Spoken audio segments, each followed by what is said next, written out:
नमस्कार विद्यार्थ्यांनो, परीक्षेमध्ये काही फसवे प्रश्न हे विचारले जातात। तसाच एक प्रश्न या ठिकाणी आहे की दोन विषम संख्यांच्या बेरजेला एका विषम संख्येने भागले असता निशेष भाग जातो व येणारे उत्तर खालीलपैकी कोणते असेल।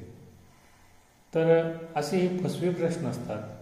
यामध्ये आपण प्रत्यक्ष दोन विषम संख्या घेत बसलो, त्यांची बेरीज करत बसलो तर खूप वेळ जाईल।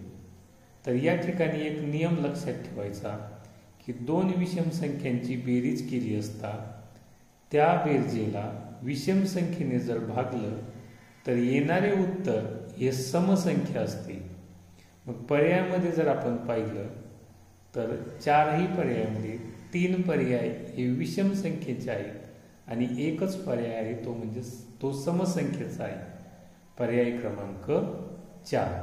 मग या ठिकाणी आपण हा जो नियम आहे, सोपा नियम आहे की दोन विषम संख्यांच्या बेरजेला विषम संख्येने भागलं, भागाकार जर पूर्ण जात असेल, निशेष भाग जात असेल तर येणारे उत्तर हे समसंख्याच असते।